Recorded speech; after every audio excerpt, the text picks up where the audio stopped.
याद रखो ये बातें साथ, कोरोना की होगी मात। रखो ध्यान बुजुर्गों का, उनको है ज्यादा खतरा। बात दूसरी बहुत जरूरी, लक्ष्मण रेखा सी रहे दूरी। घर में बने फेस मास्क अपनाओ, कोरोना से दूरी बनाओ। बात तीसरी सुन ला तुम, जो है जानी पहचानी, तुम्हें रोज ही पीना है काढ़ा और गर्म पानी। चौथी बात भी नोट करें, आरोग्य सेतु डाउनलोड करें। सुन लो भैया पांचवी बात, बढ़ता रहे मदद का हाथ। छठी बात सुन लो हर हाल, कर्मचारी का रखो ख्याल। बात सातवीं सबसे खास, योद्धाओं का रखो ध्यान। डॉक्टर नर्स सफाई कर्मी और पुलिस का हो सम्मान। याद रखो ये बातें साथ, कोरोना की होगी मात। सात बात में आपका साथ, यानी कोरोना को मात।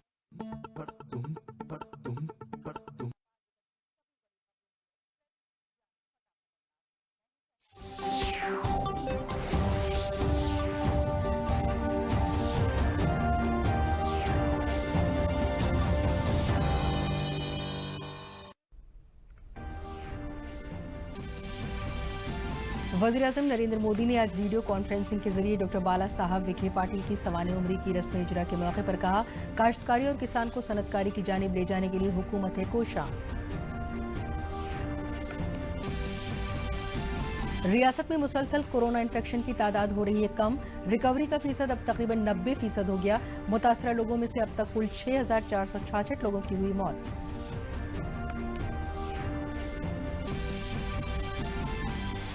राजधानी लखनऊ के सभी स्कूलों में 19 अक्टूबर से दर्जा 9 से दर्जा 12 तक के क्लासेस 2 शिफ्टों में होंगे शुरू। सभी बोर्डों के स्कूलों को हुकूमत के जरिए जारी एसओपी पर सख्ती से अमल करने की दी गई है हिदायत।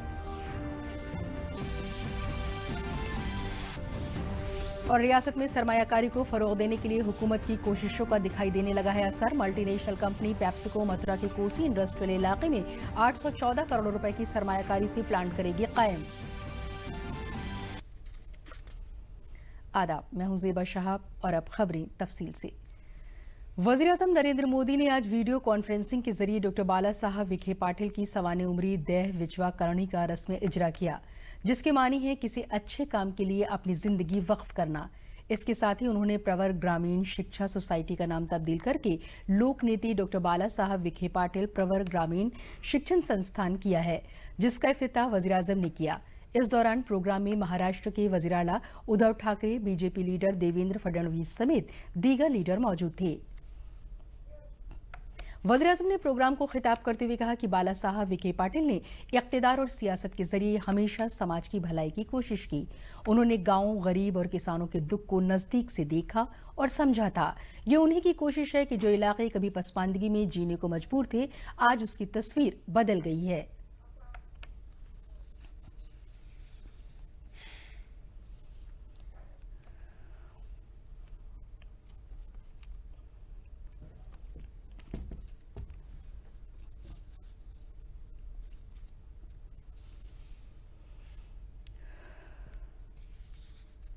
उन्होंने सत्ता और राजनीति के जरिए हमेशा समाज की भलाई का प्रयास किया।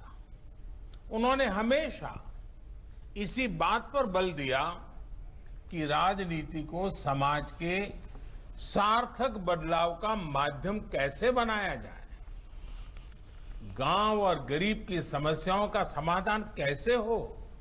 डॉक्टर बाला साहब विखे पाटिल जी ने गांव, गरीब और किसान के दुख को, उसके दर्द को नजदीक से देखा, समझा, अनुभव किया।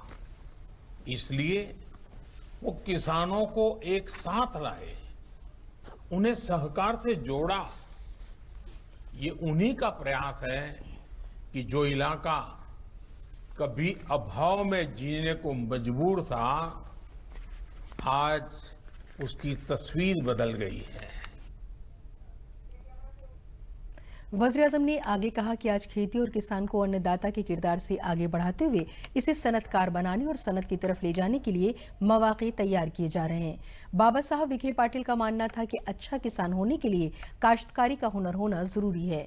इनका सवाल का जवाब आज के तारीखी ज़रई इस्लाहात में है।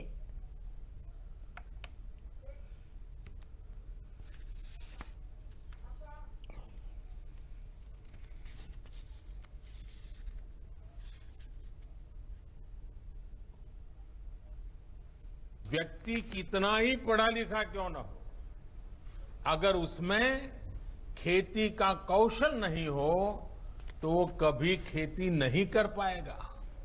जब ऐसी बात है तो हमें खेती को एंटरप्राइज क्यों नहीं कहते?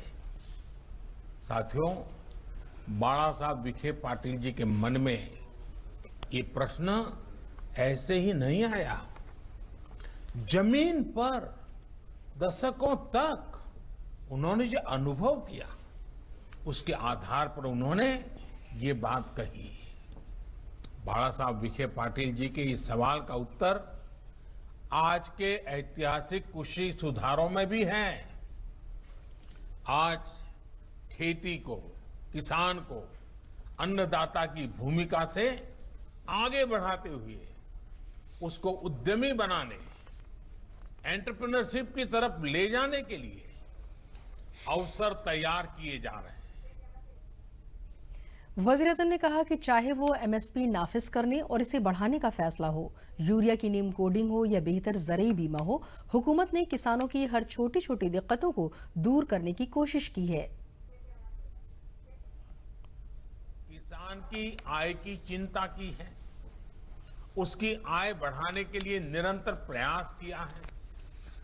चाहे वो एमएसपी को लागू करने, एमएसपी को बढ़ाने का फैसला हो, यूरिया की नीम कोटिंग हो, बेहतर फसल बीमा हो, सरकार ने किसानों की हर छोटी छोटी दिक्कतों को दूर करने का प्रयास किया है। वुज़रा ग्रुप की 21वीं मीटिंग आज नई दिल्ली में हुई। मीटिंग में मुल्क में कोविड-19 की सूरत हाल के बारे में जायजा लिया गया। वजीर सेहत हर्षवर्धन, वजीर खारजा डॉक्टर एस जयशंकर और मरकजी वजीर हरदीप सिंह पुरी ने मीटिंग में हिस्सा लिया। वजीर सेहत ने उम्मीद जाहिर की कि साल भर के अंदर हिंदुस्तान अपनी खुद की वैक्सीन बना लेगा। उम्मीद है कि जुलाई तक हम देश में 400 से 500 मिलियन डोजेज वैक्सीन के उपलब्ध करा के देश के 20 से 25 करोड़ लोगों को वैक्सीन देने की क्षमता रख पाएंगे। मुल्क में कोविड-19 से सेहतयाब होने की शरह 86.78 हो गई है। गुज़िश्ता 24 घंटों के दौरान 77,707 कोविड मरीज सेहतयाब हो चुके हैं। वजारत ने बताया कि कोरोना इन्फेक्शन से सेहतयाब होने की शरह बढ़ने से मुतासरीन की शरह 11.69% रह गई है। हाल में शरह अमवात 1.53% हो गई है, जो दुनिया में सबसे कम है।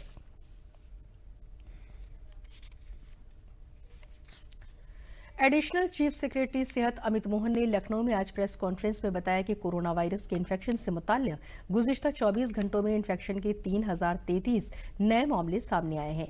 इसी मुद्दत में इन्फेक्शन के बाद 3662 लोग इलाज के बाद डिस्चार्ज किए गए हैं। आज मुसलसल 26वां दिन है जब हमारी रियासत में इन्फेक्शन की तादाद कम हो रही है। जितने लोग मुतासर हो रहे हैं उनसे ज्यादा लोग सेहतयाब होकर डिस्चार्ज हो रहे हैं। इस वक्त एक्टिव इन्फेक्शन केसेस की तादाद 38,082 है।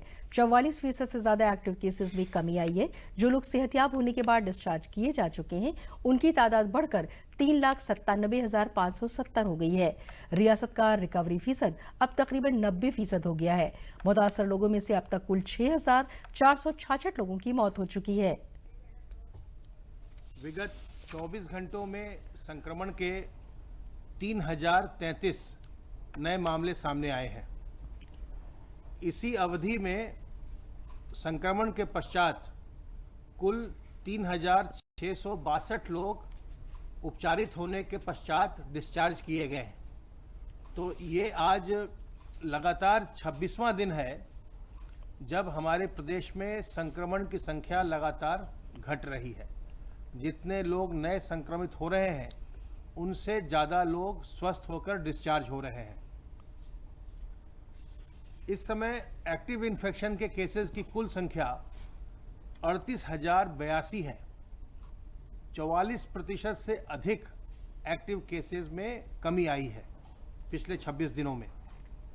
इस समय जो लोग संक्रमण के पश्चात स्वस्थ होने के उपरांत डिस्चार्ज किए जा चुके हैं उनकी संख्या बढ़कर के 3,97,000 570 हो गई है और इस प्रकार प्रदेश का रिकवरी का प्रतिशत अब लगभग 90% हो गया है। 89.92% है, जो कि लगभग 90% रिकवरी का प्रतिशत हो गया है। संक्रमित लोगों में से अब तक कुल 6,466 लोगों की मृत्यु हुई है और विगत 24 घंटों में मात्र 29 लोगों की मृत्यु हुई है। वज़ीर-ए-आज़म नरेंद्र मोदी के जरिए कोविड-19 के तई शुरू की गई जन आंदोलन मुहिम में मुल्क के आवाम से पूरा ताउन मिल रहा है। मेरठ जिले की क्रांतिधरा भी मुत्तहद होकर इस मुहिम में जुड़ गई है और क्रांतिधरा होने के बाद शख्सियात ने लोगों से मास्क लगाने और हाथ धोने के साथ साथ 2 गज की दूरी रखने की अपील की, जिससे कि कोविड-19 जैसी वबा से बचा जा सके।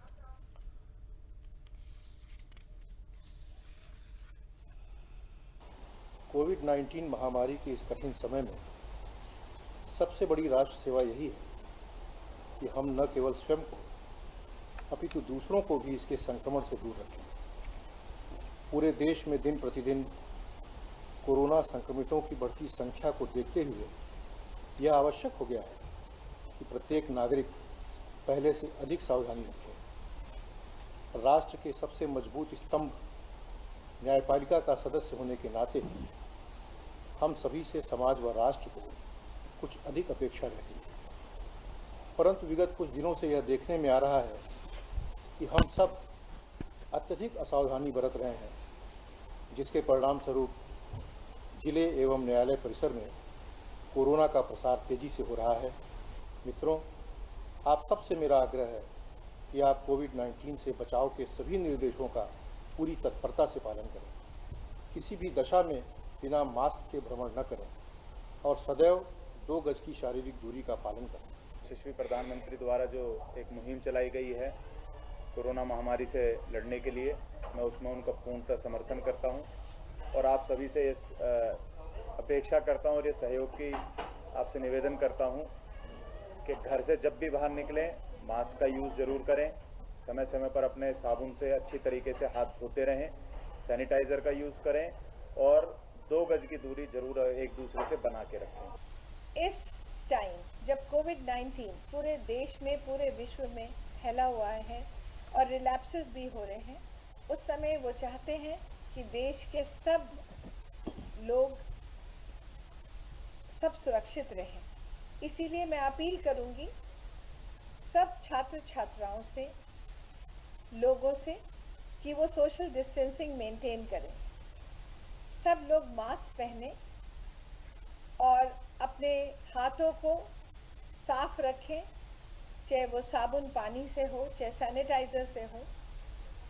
सब स्वस्थ रहें, साफ रहें, क्योंकि उसी में हमारा देश बचेगा, हम बचेंगे और सब लोग बचे रहेंगे। वज़ीर-ए-आज़म के जरिए कोरोना के खिलाफ चलाए गए जन आंदोलन में उनके पार्लिमानी हल्के वाराणसी में स्मॉल इंडस्ट्री से जुड़े लोग पूरी तरह ताउन दे रहे हैं। चंदपुर सनती इदारे में वाक़ई सभी कारखानों में काम करने वाले लोगों को कोरोना गाइडलाइन पर अमल कराया जा रहा है। सभी काम करने वाले वर्कर्स को जहां मास्क पहनने की सलाह दी जा रही है, वहीं समाजी दूरी के साथ ही उन्हें सैनिटाइजर या साबुन से हाथ धोने के लिए बेदार किया जा रहा है। द स्मॉल इंडस्ट्री एसोसिएशन की कौमी सेक्रेटरी और सनतकार राजेश भाटिया ने कहा कि वज़ीर-ए-आज़म की बात पर हम पूरी तरह ईमानदारी से अमल कर रहे हैं। अपने यहाँ काम करने वाले सभी लोगों को हम बेदार करते रहते हैं कि वो मास्क पहने और समाजी दूरी बनाए रखें।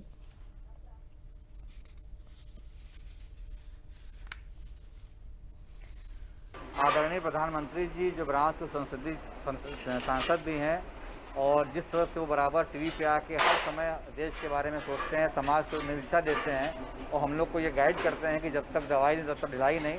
हम लोग उन्हीं के अनुसरण करते हुए यहाँ पे अपने कामगारों को, अपने कामगार भाई को बराबर दे रहे हैं इंस्ट्रक्शन कि जब तक दवाई नहीं तब तक ढिलाई मत कीजिए, अपने आप को मास्क लगा कर सुरक्षित रखिए और बराबर हमारे पास मशीन लगी हुई है जिसमें कि सैनिटाइजर आता रहता है, तो आप लोग उससे जो है अपने हाथ को धोइए और अपने आप को सुरक्षित रखिए। कि प्रधानमंत्री जी ने from the very first day जो इंस्ट्रक्शंस कोरोना से बचाव करने के लिए दिए, आज आईआईए के सारे मेंबर, सारे उद्यमी उसका अक्षरशः पालन कर रहे हैं। हम लोग अपने कारखानों में भी उसका पालन करा रहे हैं और साथ के साथ शहर में अपने आसपास लोगों को भी प्रचार प्रसार करके बता रहे हैं। और उसका अभी जो लेटेस्ट वर्जन है, हमारे मुख्यमंत्री जी ने भी बोला कि जब तक दवाई नहीं तब तक ढिलाई नहीं। कोरोना चूँकि धीरे धीरे 6-7 महीने हो गए तो लोग थोड़ा सा ढीले पड़ गए थे, लेकिन अभी जो एक आह्वान प्रधानमंत्री जी और आदरणीय मुख्यमंत्री जी ने चलाया है, हम लोग उस पर बिल्कुल अक्षरशः अमल कर रहे हैं। प्रधानमंत्री जी के आदेश का पालन करते हुए हम लोग सैनिटाइजर से हाथ धोते हैं और बीच में साबुन से भी हाथ धोते हैं, सैनिटाइजर छिड़कवाते हैं कारखाने में पूरे। और उसके बाद तो लेबरों से 2 गज की दूरी पे सबको रखते हैं। इसी प्रकार से काम कर रहे हैं। जब तक दवा इसका नहीं निकल जाता है तो कोई इलाज इसका है नहीं। जब तक दवा नहीं निकले तब तक हम लोग इसी तरह से अपना काम करते रहेंगे, सैनिटाइजर से हाथ धोते रहेंगे, बार-बार साबुन से हाथ धोते रहेंगे। कोरोना वबा की अभी तक कोई दवा नहीं है, इसलिए कोई तसाइली नहीं होनी चाहिए। इससे बचाव से ही हम बच सकते हैं। कोरोना इन्फेक्शन से मुतासर होने के बाद भी घबराने की जरूरत नहीं है। लखनऊ के अखंड प्रताप और उनकी अहलिया कोरोना वबा से मुतासर होने के बाद जल्द ही ठीक हो गए और इसके बाद अखंड ने अब तक 2 मरतबा अपना प्लाज्मा भी डोनेट किया है, जिससे दूसरों को इस बीमारी से बचाया जा सके। कोरोना संक्रमण से बचाव की जरूरत है, क्योंकि जब तक दवाई नहीं तब तक ढिलाई नहीं दी जा सकती। लेकिन अगर आप कोरोना संक्रमण से ग्रसित हो भी जाते हैं तो घबराने की जरूरत नहीं। ऐसा ही हुआ लखनऊ के रहने वाले अखंड के साथ। पेशे से पत्रकार अखंड जून माह में कोरोना संक्रमित हो गए। संक्रमण का यह प्रभाव हुआ कि इनकी पत्नी भी कोरोना से संक्रमित हो गई, लेकिन इस परिवार ने हिम्मत नहीं हारी। हौसले और लोगों के द्वारा मिला उत्साह इनकी ताकत बना और चंद दिनों में ही इन्होंने कोरोना से जंग जीत ली। जिस तरीके से डॉक्टर्स प्रोटोकॉल को लेके चल रहे थे, उन सारे प्रोटोकॉल को फॉलो करना, सुबह थोड़ी सी योगा करना और जो नाश्ता और जो भोजन था वो भोजन करना, दवा लेना और बस सिंपल अपनी दिनचर्या को ऐसे ही रखना। तो 2 दिनों में ही मैंने ये महसूस किया कि कहीं कोई इस तरीके की घबराने वाली जैसी कोई बात बिल्कुल ही नहीं है। फिर मैंने तमाम लोगों को उस बीच में जो फ़ोन आते थे तो मैं उन लोगों को काउंसलिंग भी करता था कि इस तरीके की घबराने और जैसी कोई बात है नहीं, ये सिर्फ फ्लू की तरह है। बस ये है कि फ्लू का घाव थोड़ा ज़्यादा है, संक्रमण थोड़ी तेज़ी से होता है, तो उसमें एहतियात की थोड़ी एक्स्ट्रा ज़रूरत है। ये महसूस मैंने किया और डॉक्टर्स की भी यही राय थी। तो फिर लगभग 4 दिन मैं 2-3 दिन मैं वहाँ रहा और उसके बाद 3 दिन बाद चूँकि वाइफ भी पॉजिटिव आ गई थी, फिर हम दोनों लोगों को शिफ्ट कर दिया गया KGMU हॉस्पिटल में। वहाँ हम 2 दिन रहे और फिर उसके बाद 2 ही दिन में हम लोग नेगेटिव आ गए और दोनों ही लोगों को डिस्चार्ज कर दिया गया। तो मेरी अपील यही है, ठीक है, आप दूरी डिस्टेंस जो है सोशल डिस्टेंसिंग का फॉलो करें, लेकिन मानसिक तौर पे उनका संबल बने। जो लोग ऐसी किसी बीमारी से लड़ रहे हैं, वो जो पॉजिटिव हो जा रहे हैं, उनको मानसिक संबल देने में आप पीछे ना हटें। आपके पास कोई है, आपके परिवार में कोई है, आपके समाज में कोई है, तो आप उसको मानसिक तौर पे संबल दे सकते हैं। ठीक होने के बाद अखंड को औरों की मदद करने की सूझी। संक्रमित हुए रोगियों को ठीक होने के लिए प्लाज्मा अपनी महत्वपूर्ण भूमिका अदा करता है। ऐसे में अब तक अखंड 2 बार अपना प्लाज्मा डोनेट कर चुके हैं, जिससे औरों की जिंदगी बचाई जा सकी। मेरे मन में ये था कि जब मैं ठीक हो जाऊंगा तो पहला काम करूंगा कि मैं प्लाज्मा डोनेट करूंगा, ताकि किसी की जान तो बच सके इसके जरिए। तो ठीक हुआ तो मैं गया। इत्तेफाक से बीच के दिनों में फिर एक मौका मिला, किसी का फ़ोन आया कि उनको प्लाज्मा की ज़रूरत है। तो मैंने कहा कि अभी अगर मैं चेक कराता हूँ, अगर मैं इस लायक हूँ कि मैं दे सकता हूँ तो मुझे देना चाहिए। फिर मैं गया तो KGMU में दोबारा डॉक्टर्स ने काफ़ी सपोर्ट किया। उन्होंने दोबारा चेक किया तो काफ़ी अच्छी एंटीबॉडीज़ थी बॉडी में, तो उन्होंने कहा कि आप दोबारा दे सकते हैं। तो फिर मैंने दोबारा डोनेट किया। ये एक सामान्य सी चीज़ है। मैं सभी से अपील करता हूँ, पहले भी कर रहा हूँ, पहले भी करता आ रहा हूँ, अभी भी करता हूँ कि ज़रूर प्लाज्मा डोनेट करिए। इसका नुकसान कुछ नहीं है, आप किसी की ज़िंदगी बचा लेते हैं और जब कुछ दे पाने का जो अनुभव है ना, वो अलग ही सुख देता है। कोरोना संक्रमण से ठीक हुए लोगों को भी अपना प्लाज्मा डोनेट करना चाहिए, ताकि औरों की मदद हो सके और कोरोना से जंग में उनकी भी भागीदारी बनी रहे। संक्रमण से उबरने के बाद अखंड ने 2 बार अब तक अपना प्लाज्मा डोनेट किया है। औरों की जिंदगी बचाने के लिए उनके मन में ये जज्बा आया। आप भी इनसे एक मिसाल ले सकते हैं। औरों की जिंदगी बचाने के लिए जो लोग कोरोना संक्रमण से ठीक हो चुके हैं, अपना प्लाज्मा डोनेट करें, ताकि और लोग भी कोरोना से ठीक हो सकें। रामजी वाजपेयी के साथ विकास सिंह, DD न्यूज़, लखनऊ। प्रधानमंत्री आयुष्मान योजना कोरोना इन्फेक्शन की मुद्दत में भी गरीबों के लिए नेमत साबित हो रही है। बाराबंकी जिले के गरीब मजदूर के 60 साल वाले जो दोनों किडनियां खराब होने के सबब कोरोना मुतासर होकर संगीन हालात में पहुंच गए थे, उनको बेहतर इलाज के लिए निजी मेडिकल कॉलेज में आयुष्मान कार्ड के जरिए दाखिल कराया गया, जहां मरीज को माहिर डॉक्टरों के जरिए दोनों गुर्दों की डायलिसिस के साथ कोविड का भी मुफ्त इलाज मिला और मरीज रजी अहमद महज 12 दिनों में कोविड-19 को शिकस्त देकर पूरी तरह सेहतयाब हो गए। अब रजी आयुष्मान योजना की तारीफ कर रहे हैं। बाराबंकी जिले में आयुष्मान योजना के तहत कोविड-19 के सैकड़ों मरीजों को मुफ्त इलाज की सहूलत मिल चुकी है। इस सिलसिले में डॉक्टर अभिषेक ने बताया कि बाराबंकी के बाशिंदे रजी अहमद, जो कि गुर्दे की बीमारी से मुतासिर थे, साथ ही कोरोना से मुतासिर भी थे, उनको आयुष्मान कार्ड के जरिए मुफ्त में इलाज मिला।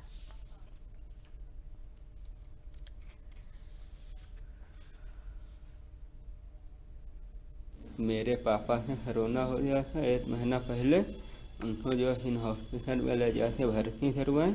आयुष्मान भारत की सहायता की वजह से उनका फ्री में इलाज हुआ है।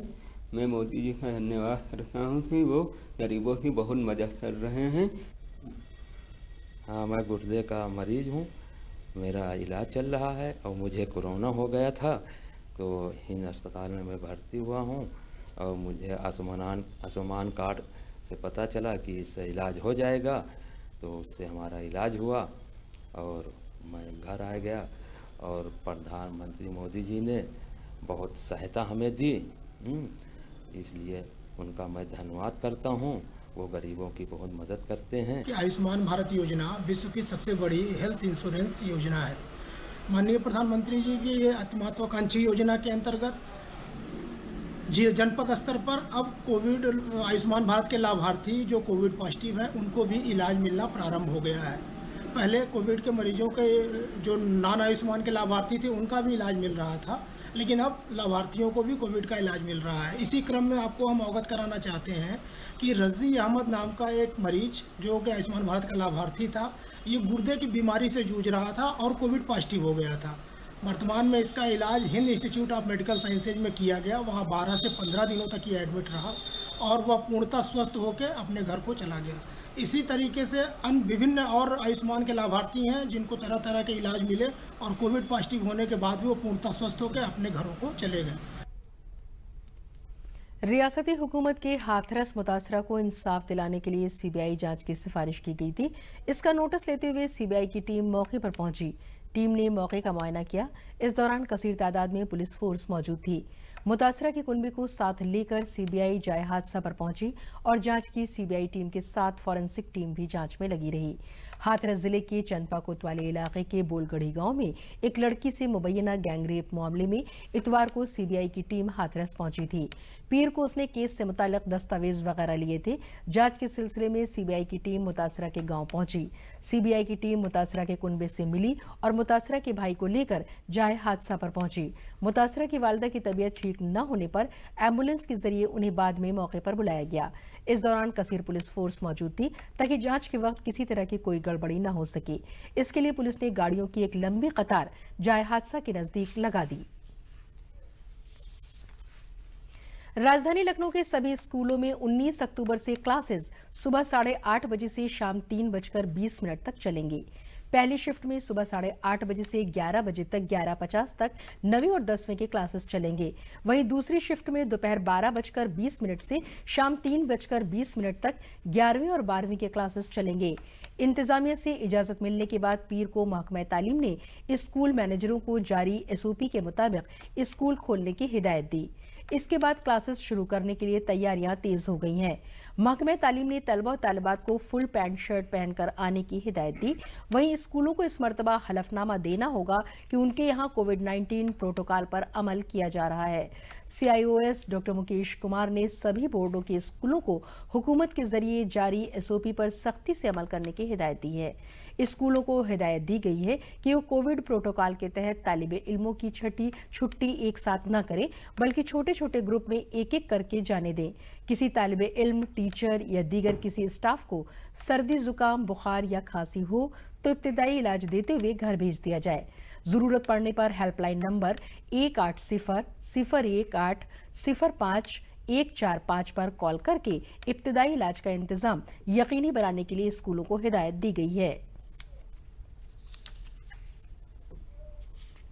मरकजी वजीर मालियात निर्मला सीतारमण ने जीएसटी की 42वीं अहम मीटिंग के बाद मीडिया को खिताब करते हुए कहा कि कंपनसेशन सेस के मुद्दे पर बोर्ड के जरिए आम रजामंदी कायम नहीं हो सकेगी। उन्होंने एक बार फिर से दोहराया कि रियासतों को कंपनसेशन सेस के जरिए कर्ज लेने पर अपने खजाने से 1 रुपया भी खर्च नहीं करना पड़ेगा। सूद और प्रिंसिपल की अदायगी के लिए नहीं देने होंगे, बल्कि पूरी अदायगी सेस के जरिए ही की जाएगी। No consensus arrived on a matter on which differences exist. The GST Council can certainly take a call on cess, collection of cess, extending the period of collecting the cess. Every one of us agree that this compensation cannot be paid out of states' other resources. Yes, agreed. Everyone has agreed on that. So there is no dispute. And therefore that was reiterated by us. At least I had to really appeal to all the members saying that there is no dispute, we may have differences. रियासत में सरमायाकारी को फरोग देने के लिए रियासती हुकूमत की कोशिशों का असर दिखाई देने लगा है। Food and beverage multinational company PepsiCo Mathura के कोसी इंडस्ट्रियल इलाके में 814 करोड़ रुपए की सरमायाकारी करके प्लांट कायम करेंगी। 35 एकड़ जमीन पर लगने वाले इस प्लांट में पेप्सिको अपने चिप्स, ब्रांडेड लेजर और कुरकुरे की पैदावार करेगा। इस निजाम से 1500 से ज्यादा लोगों को रोजगार मिलेगा। ये यूनिट 2021 के वस्त तक शुरू हो जाएगी। पेप्सिको इंडिया के सदर अहमद शेख ने नामानिगारों से बातचीत करते हुए बताया कि पहले इस प्रोजेक्ट में 500 करोड़ रुपए की सरमायाकारी मुजव्वजा थी, जिसको अब बढ़ाकर 814 करोड़ रुपए कर दिया गया है। इस प्रोजेक्ट से मकामी लोगों को रोजगार मिलने के साथ मथुरा, आगरा, अलीगढ़, फिरोजाबाद और कन्नौज के आलू के किसानों को फसल की अच्छी कीमत मिलेगी। कंपनी चिप्स बनाने के लिए हर साल इन जिलों के किसानों से 60,000 टन आलू खरीदेगी। रियासत में नौजवानों को खुद का रोजगार कायम करने के लिए मजीद मौके मिलेंगे।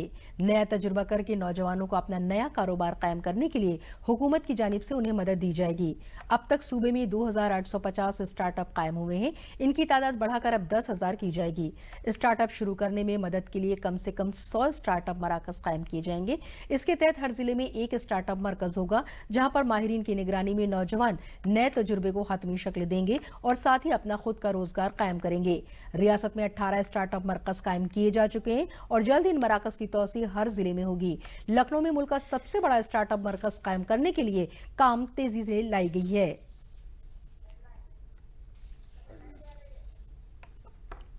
और आखिर में अहम खबरें एक बार फिर।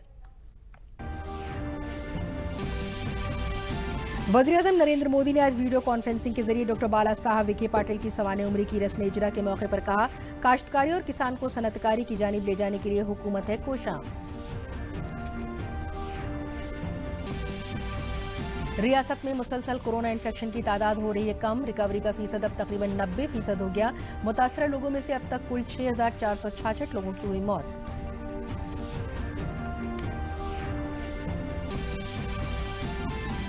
राजधानी लखनऊ के सभी स्कूलों में 19 अक्टूबर से दर्जा 9 से दर्जा 12 तक के क्लासेस 2 शिफ्टों में होंगे शुरू। सभी बोर्डों के स्कूलों को हुकूमत के जरिए जारी एसओपी पर सख्ती से अमल करने की दी गई है हिदायत। और रियासत में सरमायाकारी को फरोग देने के लिए हुकूमत की कोशिशों का दिखाई देने लगा है असर।